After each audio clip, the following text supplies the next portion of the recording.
The Business Owners Podcast is brought to you by Business and Enover Group with your hosts, Linda Reid Enover and Clive Enover. In each episode, we talk to other business owners about their experiences, challenges, and successes. We'll also share tips and advice on how to grow your business and achieve your goals. If you're a business owner or you're thinking about starting a business, then the Business Owners Podcast is for you. Welcome to the Business Owners Podcast. My name is Clive Enover, and along with Linda Reid Enover, I am your host for this podcast. Today our guest is Moses Naloka. Hello Moses, and welcome. Hello there, this is Moses Naloka, and I'm so excited to be part of this podcast with amazing business owners like you. So a quick introduction of who I am. I am a bestselling author with 2 books out there in the world, helping and impacting people and transforming their lives. I'm an entrepreneur. I've got a couple of businesses in UK, in Italy, and in Bulgaria.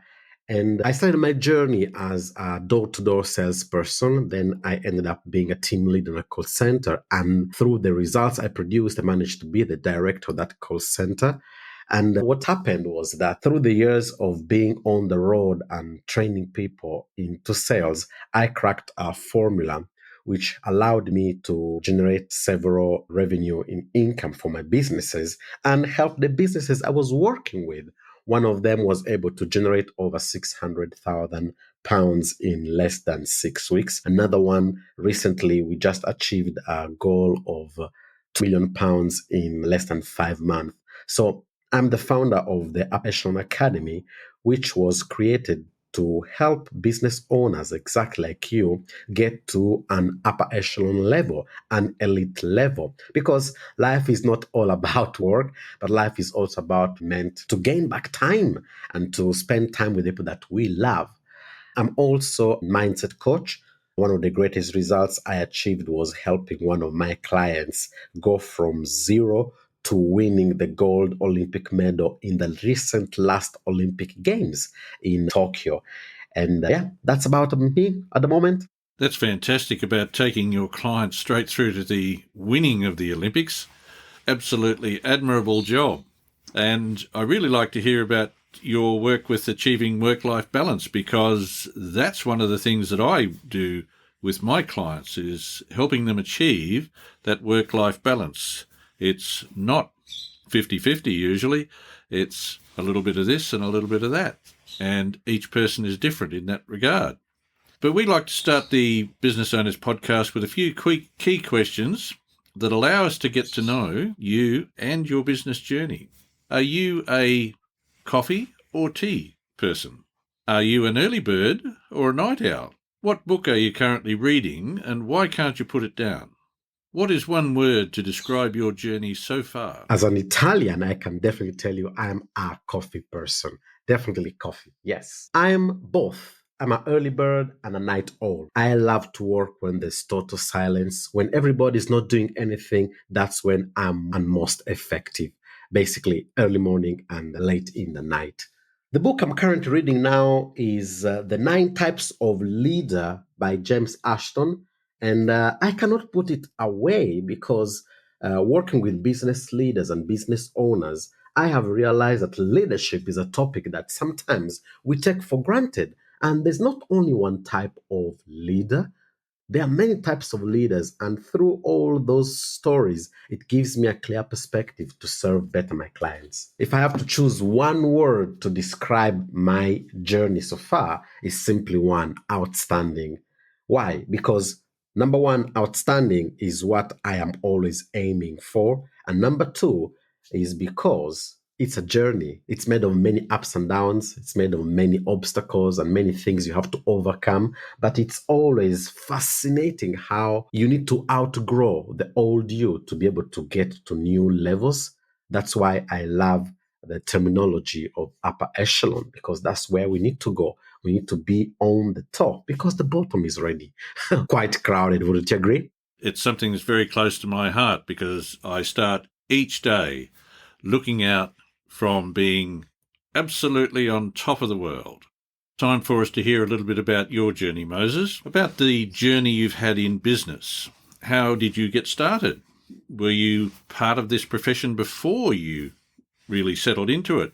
Or, like many people, was it something that you just fell into? Tell us the story behind that journey. Yeah, so first of all, I'd like to say that I am the product of the product. What do I mean by that? When I started my first business at the age of 23, I thought I knew everything. But then what happened? I failed and then I hit a wall. Then I started back again. Okay, now I got it. I can do it again by myself. And I hit another wall, failed another business, failed many other projects. Why? Because I was choosing wrong partners, because I was getting into an industry too early before the booming of it. So nobody could explain it. It was so complicated to explain it in the market. The market was not receiving me well. And it was in the moment when I decided to hire a coach that I realized, wait a minute, I do not know that I do not know. So when I realized that I didn't know and I needed to get to another level of acquiring knowledge and working and applying it, that was the game changer. So I'm the product of the product. So I got into my field of coach and mentor simply because this is what helped me achieve my results in sales. And now I want to help other people achieve the same results. Because helping people discover clarity to more easily engage with more of their ideal clients more often is exactly what I do. In your case, was there any defining moment within the journey? Was that moment clear to you that this was a thing that was going to work for you? Perhaps a little bit more about how you identified how you would find, perhaps a little bit more about how you found the coach who could help you best. Yes, a defining moment in my journey was exactly the moment when I helped my company go from zero, one of the companies I was working for, go from zero to 20 million revenue in 6 years. So that made me understand one thing, that it is possible. And when I went to the boss and said, okay, what else can I do? Where else can I go? Is there more for me? Well, my boss said, no, there's nothing else for you.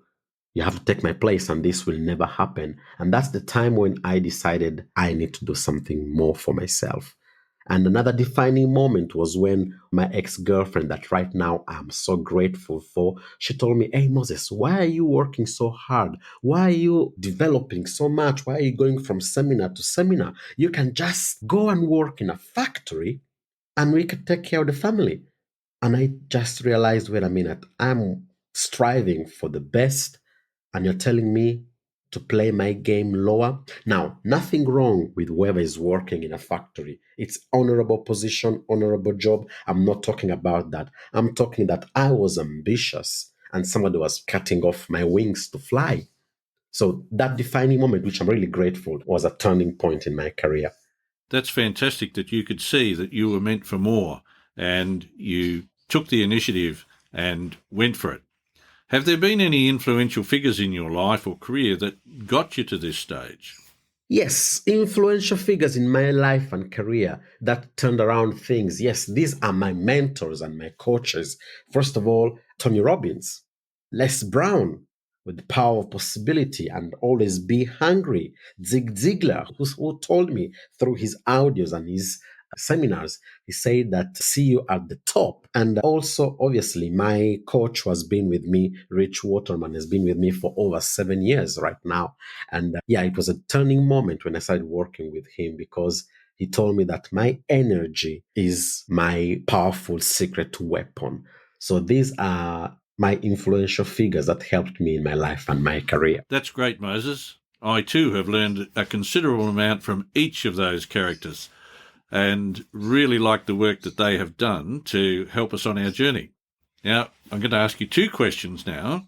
One is, how do you balance your personal life and your business? And the second one is, can you share with us a challenge you have faced and how you've overcome it so that it might help others listening to the Business Owners podcast? Yeah, everybody talks about having a balance between personal life and business. I personally believe that when you decide to launch a business, you cannot have that balance. You need to have an obsession about your business. In order for it to grow and then stand by its own, it requires you to be there 24/7.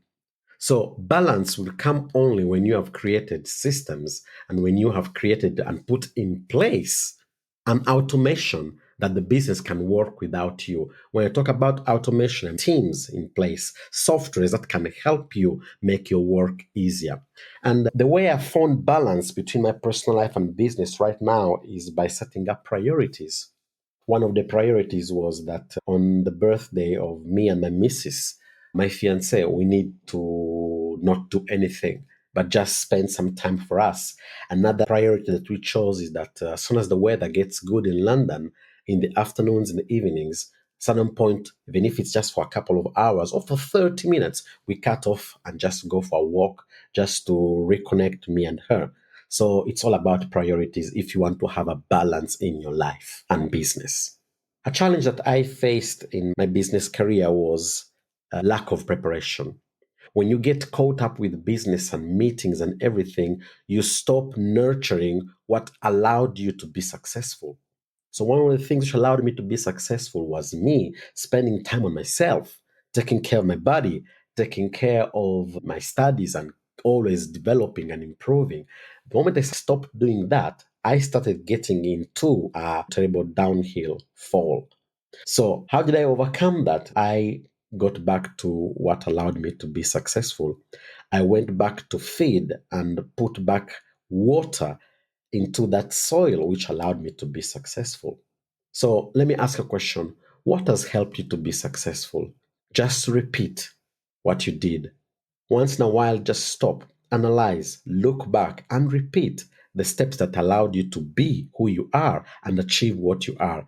I had this syndrome of not being good enough. So I was always trying and searching to do other things, to implement other things, to bring other businesses, to do many more other things. And those were incredible, amazing, shining distractions. But then when I decided to go back to my roots and what allowed me to be successful and dig deep into that, my business started thriving once again. The world of business is always changing. So an important question for you to help the Business Owners Podcast listeners about the future of your industry. How do you want to shape the future and profession of your field? For example, are there any dream projects or collaborations that you wish to pursue within that field? Very interesting question. How do I want to shape the future? So, I want to shape the future in such a way that I have more and more multiple businesses, but I have got key people running them. As an entrepreneur, I like new projects, I like new adventures, I like new ideas, but my time is limited and my resources are limited. But I want to not to go thinner and deal with myself, but I want to multiply myself. So I want to focus on developing other people that then can take over the businesses and the projects I would like to take on in the next future. A big dream project is to be able to make sure that my foundation is more and more impacting and changing the world. My big dream project is to be remembered 200 years from now, not for the businesses that I did, not for the money that I acquired, but for the impact I made on this earth. I want my impact to be with a big I, not a minuscule I. I want my impact to live and outlive me. And what advice would you give to someone else starting out in this domain? Given that they are the future of our industries, and it's important as business owners, we encourage and support them along their journey. The advice that I would like to give somebody who wants to start is to focus on your most important asset. And that asset is you, is your mind, your emotions, your body. Invest in you. As Jim Rohn used to say all the time, work harder on yourself rather than working harder on your job, on your project, on your business. So that's my biggest advice. Thank you, Moses, for being a guest on the Business Owners Podcast. And thank you especially for the great insight that you've provided into your journey and how others might follow. Most importantly, given that others might like to follow you, where can our listeners find you? Thank you for spending time right now listening to me. So if you want to know more about me, you can find me on every social media, even on LinkedIn, and the name is Moses Naloka. And you can find me also on my website, www.mosesnalocca.com. And if you go on my website, there's going to be a form where you can get a gift, a video course where I teach why do we do what we do. And this can help you understand better your clients, your team, and also understand better yourself so you can be a better, effective business owner. It was my pleasure. My name is Moses, and I'm on a mission. I'm on a mission to make sure that you live that outstanding life that you were created to live. Thank you, Moses, for those tremendous insights into the world of business and entrepreneurship. And for all our listeners, there is much more to come on the Business Owners podcast. You'll hear from business owners in all sorts of industries across all parts of the world, and each of them has something absolutely fantastic to tell you about how your journey can become less problematic than many who've gone before us. Look forward to you being on the next Business Owners podcast. Thanks for listening to the Business Owners Podcast. We encourage you to connect with us on social media and join our community of business owners at businessbusinessbusiness.com.au. Ever see an idea so clearly in your head, but struggle to make it real? We've all been there. With Wix, you can build a website for your business just the way you pictured it. Get the best of both worlds with AI and drag-and-drop tools all in one place. Stay in your creative flow and use AI when you want, how you want. Create a website your way. Try it out at Wix.com. Hey, y'all. As a growing family, my husband and I love game night, especially when it's Wayfair edition. Let's do it. You got to name as many Wayfair furniture and decor categories as you can. Ready? Go. Sofas, bar stools, beds, ottomans, outdoor seating, bookshelves, kitchen tables, garden sheds, mid-century modern lamps. Time. Nice. You got 9 out of a lot. Not too bad. Keep practicing by visiting Wayfair.com, where you can shop every style for every home. Wayfair, every style, every home.